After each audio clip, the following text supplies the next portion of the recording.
बिस्मिल्लाहिर्रहमानिर्रहीम। अस्सलाम वालेकुम नाज़रीन, मैं हूं महरीन सप्पैन, देख रहे हैं आप मेरा यूट्यूब चैनल। नाज़रीन, बड़े सीरियस कंसर्न्स है और डराना आपको मकसद नहीं है, लेकिन मुल्क के हालात वाक़ईतन बहुत ख़राब है और ख़राब से ख़राब तर होते जा रहे हैं। उसकी वजह हमारी पॉलिसीज़ के अंदर जो इनकंसिस्टेंसी है।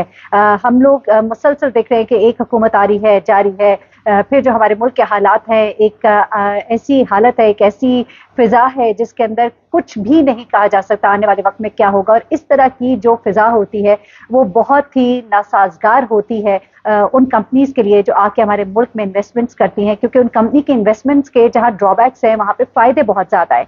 और एट दिस टाइम खासतौर पर पेट्रोलियम की जो पेट्रोलियम के मामले में अगर हम देखा जाए तो इस फील्ड में फॉरेन जो इन्वेस्टर्स हैं उनकी मौजूदगी जो है पाकिस्तान के लिए बड़ी अहम थी। लेकिन इस वक्त मैं आपको बताऊं, वो लोग जिन्होंने अब नए नए घर बनाए हैं या नए फ्लैट्स तामीर कराए हैं या आने वाले वक्त में घर बनाने जा रहे हैं, तो उनको जहन में ये रखना होगा कि आने वाले वक्त में उनके घरों के लिए गैस का कनेक्शन जो है वो अवेलेबल नहीं होगा।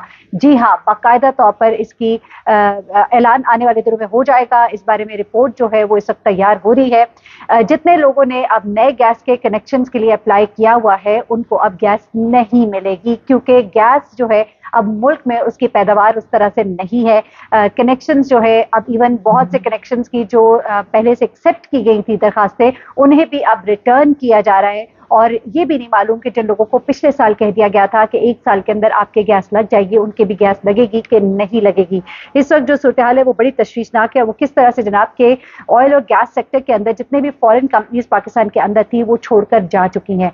वो क्यों छोड़कर गई हैं? क्योंकि इनकंसिस्टेंसी है, मुल्क में हालात जो है वो ठीक नहीं है, डिफॉल्ट होने का खदशा है और इस खदशे के पेश नज़र कंपनी जो है वो यहाँ पर इन्वेस्ट नहीं कर रही है। इवन यहाँ तक आप देखिए, ये तो बड़े स्केल पे बात है, छोटे छोटे स्केल पे बहुत से फॉरेनर्स ने यहाँ पे कंपनी सेटअप की हुई थी, कुछ कॉल सेंटर्स और इस तरह की चीजें, और वो लोग भी अपना बिजनेस यहाँ से वाइंड अप कर रहे हैं। तो सूरत हाल इतनी एक तशवीशनाक है, ये कोई आसान चीज नहीं है, कोई हल्की बात नहीं है। अच्छा, अब ये जो बात कर रहे हैं ये कोई आम शख्स नहीं कर रहा। चेयरमैनशिप है आमिर तलाल जो है वो ये बात कर रहे हैं, MNA है, सेक्रेटरी पेट्रोलियम है, वो कहते हैं कि पाकिस्तान जो है एट हाई रिस्क है फॉर इन्वेस्टर्स, क्योंकि उनको बहुत डर है कि यहाँ पे डिफॉल्ट होने का खतरा है, जिसकी वजह से फॉरेन इन्वेस्टमेंट पाकिस्तान में डिस्करेज हो रही है। उसके बाद हमारी जो पॉलिसीज है वो एक नहीं है, एक आती है हुकूमत तो अपनी पॉलिसीज लगाती है, दूसरी आती है अपनी लगाती है, तीसरी आती है अपनी लगाती है, और उसकी वजह से पॉलिसीज इनकंसिस्टेंट होने की वजह से ऑफेंड होते हैं ये इन्वेस्टर्स, और वो अपने काम को स्मूथली जब नहीं चलता देखते तो उस जगह से वो फरार का राह इख्तियार करते हैं, जो कि इस वक्त हो रहा है। इस वक्त पेट्रोलियम प्रोडक्ट्स और LPG इंपोर्ट जो है ईरान से हमारी चूंकि नहीं हो सकती, क्योंकि ईरान के ऊपर जो मगरबी ममालिक है, आका जो है हमारे, उन्होंने उनके ऊपर सैंक्शंस लगाई हुई है, उनके ऊपर पाबंदी है, क्योंकि ईरान जो है वो अपने पाँव पे खड़ा है। ईरान उनकी सुनने से इनकार करता है। ईरान वो करता है जो उनकी हुकूमत उनके लिए ठीक सोचती है वो करता है, वो नहीं करता कि दूसरों को खुश करे, आकाओं को खुश करे और उनका गुलाम बन जाए। इस वजह से ईरान के ऊपर बहुत सी सैंक्शंस है, लेकिन ईरान के ऊपर जो सैंक्शंस है उनके बावजूद इंडिया जो है ईरान से हर तरह की इंपोर्ट एक्सपोर्ट करता है, लेकिन पाकिस्तान अगर करेगा तो उसके ऊपर बहुत से इफ्स एंड बट्स लग जाते हैं। पाकिस्तान को फिर धमकाया जाता है, हमारे ऊपर भी सैंक्शंस लगाने की बात की जाती है। जबकि अगर देखिए, एक दफा पहले भी ये मामला चला था, जो पाकिस्तान जो है ईरान के साथ एक बाकायदा पाइपलाइन बिछाई जानी थी, पाइपलाइन बिछा भी दी गई, इन्वेस्टमेंट बहुत सारी हो भी गई, और उसके बाद इस प्रोसेस को रोकना पड़ा क्योंकि अमेरिका की तरफ से हुक्म सादिर हो गया था और पाकिस्तान ने फिर उस प्रोजेक्ट को बीच में छोड़ दिया,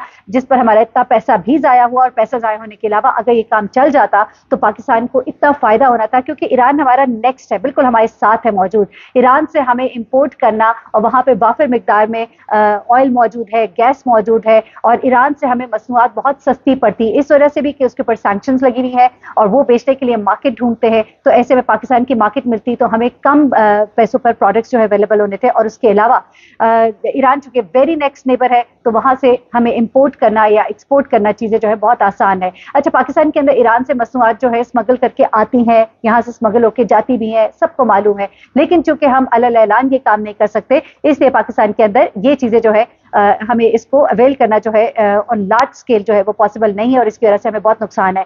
अब पेट्रोलियम प्रोडक्ट्स LPG जो है अगर ईरान से इंपोर्ट की जाती है, ये सेक्रेटरी पेट्रोलियम कहते हैं, तो हमें बहुत आसानी होगी और हमारे मुल्क को बहुत फायदा होगा और हमारे मुल्क में तरक्की आ सकती है, बाकायदा तौर पर ये कहा गया है। इसलिए फेडरल गवर्नमेंट को कहा गया है, एक मशवरा दिया गया है कि प्लीज इसको चैनलाइज करें कि किसी तरह ईरान से प्रोडक्ट्स जो है वो लाए जा सके, ताकि मुल्क में जो हालात है वो अब तरी की तरफ जो जा रहे हैं वो बेहतर हो सके।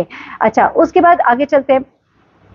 جو اس وقت ڈیزل کے حالات ہیں وہ بھی ذرا سن لیجیے گا. ڈیزل ملک میں اس وقت سٹور کرنے کی کیپیسٹی نہیں ہے. ہمارا کام ہی کچھ اس طرح کا ہے, ہمارے پاس تو سٹوریج کیپیسٹیز بھی نہیں ہے. سٹور کرنے کے لیے جو پری ریکویزٹس ہوتے ہیں وہی ہمارے پاس نہیں ہے, اور اس کی وجہ سے, اس سچویشن کی وجہ سے ہم صرف 2 کارگوز جو ہے ڈیزل کے ہم نے ابھی ریسنٹلی کینسل کیے, اور آنے والے وقت میں ہم اور کینسل کریں گے. اور ہمیں رشین آئل جو ہے بہت زیادہ مہنگا پڑا ہے اس وقت, اور کمیٹی نے ڈیسائیڈ کیا ہے کہ پاکستان پیٹرولیم اپ اسٹریم ریگولیٹری اتھارٹی بل جو ہے وہ ایڈریس کرے گا اس مسئلے کو, اور پھر آنے والے وقت میں 2021 کا جو ان کا ایک بل تھا جس کو پہلے اپروو کیا گیا تھا, پھر اس میں بہت سے مسائل آئے اور چیزیں جو ہے پیچھے رہ گئی. اب ڈفرینسز کو سالو آؤٹ کرنے کے لیے کہا جا رہا ہے, کیونکہ اس وقت حالات اتنے برے ہیں کہ کیبنٹ کمیٹی نے کہا ہے کہ اب گیس کی نان اویلیبلٹی کی وجہ سے کوئی بھی فردر انٹرٹین درخواست نہیں کی جائے گی. یہ باقاعدہ طور پہ اب موو کر دیا گیا ہے اس کو اور بل کو, اور سیکرٹری پیٹرولیم نے انفارم کیا ہے کہ چونکہ گیس کے ریزروائرز جو ہے وہ کم پڑے ہیں, اور اس کی وجہ سے سیریس تھریٹ ہے اس وقت پاکستان کو, اور جو بھی گیس اس وقت موجود ہے, بلکہ اب ایک پلاننگ یہ ہو رہی ہے کہ الیکٹریسٹی سیکٹر کو گیس کے اوپر آپریٹ کیا جائے, کیونکہ گیس جو ہے ایک چیپر سورس ہے جس کی وجہ سے الیکٹریسٹی چیپ ریٹ پہ پروڈیوس کی جا سکتی ہے. تو اگر ایسا کیا گیا, اگر گیس کو ہماری الیکٹریسٹی جنریشن کے لیے استعمال کیا گیا, تو آنے والے وقت میں گیس جو ہے ہمارے لیے اور زیادہ کم ہو جائے گی. تو معاملات جو ہیں یہ بڑے ہی سیریس تھریٹس پر ہیں, اور گورنمنٹ جو ہے وہ ٹرائی کر رہی ہے کہ مزید گیس کے ریزروز جو ہے وہ ڈھونڈے جائیں. اس میں بھی میں آپ کو بتاؤں بڑی تکلیف کی بات ہے کہ معاملات جو ہے کچھ طے کیے گئے, اور طے کرنے کے بعد بڑی بڑی انویسٹمنٹس کرنے کے بعد انویسٹمنٹ سے لوگ بیک آؤٹ کر گئے, اور کچھ لوگوں کو بیک آؤٹ کرا دیا گیا. وہی چیزیں جو ہے بیرونی آقاؤں کو سیل کر دی جاتی ہیں, اور اس کے بعد وہ یہاں پہ پروجیکٹ کو چھوڑ کے بیچ میں سے چلے جاتے ہیں, اور ہمارا کام وہیں کا وہیں دھرا رہ جاتا ہے. ملک کے اندر ایسی ایسی کمپنیاں اور ایسے ایسے لوگ اور ایسے ایسے موجود ہیں, آفرز موجود ہیں جو چاہتے ہیں کہ وہ انویسٹ بھی کرے اور ملک کے اندر پروڈیوس بھی کرے, لیکن پتہ نہیں کیا وجہ ہے کہ اندر کچھ ایسی بھیڑیں موجود ہیں جو ان لوگوں کو تو نہیں دیتے پروجیکٹ, بلکہ ان لوگوں کو دیتے ہیں جو پروجیکٹ کو بیچ میں چھوڑ کے چلے جاتے ہیں. اس وقت تمام کا حال بہت برا ہے. یہ عید کے موقع پر جو پیٹرول کا بم ایک بار پھر سے گرایا گیا ہے, اور آنے والے وقت میں مزید گرے گا. آپ بتائیے مجھے کہ ملک اب کس طرف جا رہا ہے؟ گیس ہمارے ملک میں ختم ہو رہی ہے, پیٹرول ہمارے ملک میں آسمان سے باتیں کر رہا ہے. وہ چیزیں جو ایک عام استعمال کی چیزیں ہیں ان کو بھی, ان کے اوپر بھی کوئی کنٹرول نہیں رکھا جا رہا. آٹا, چینی, دالیں, وہ بیسک خوراک جو ہے, غریب کی جو خوراک ہے اس کو بھی آپ اگر نہیں کنٹرول کریں, آپ مجھے یہ بتائیے کہ غریب کہاں سے کھائے گا, کدھر جائے گا وہ کیا خودکشی کر لیں لوگ اپنے بچوں کو پیٹ سے باندھ کے نہروں میں چھلانگے لگا رہے ہیں. یہ سب کا جواب جو ہے نا, جن کو حکمران بننے کا بہت شوق ہے نا, ان سب سے اس کا سوال ہوگا, اور روز محشر وہ اس قدر تکلیف میں ہوں گے. کاش کہ ان کو کسی دن یہ دکھائی دے جائے کہ ان کا اس دن حال کیا ہوگا. خدا کی قسم, ان امیروں کے پاس جتنی جائیدادیں ہیں, اگر ان سے اس کا آدھا حصہ بھی لے لیا جائے نا, تو یہ ملک جو ہے نا, اس کی یہ پاورٹی جو ہے یہ ختم ہو جائے گی. کوئی غریب نہیں رہے گا, یقین مانیے. امیر سے امیر تر ہوتے چلے گئے, اور غریب جو ہے وہ خودکشیاں کرنے پر مجبور ہو گیا.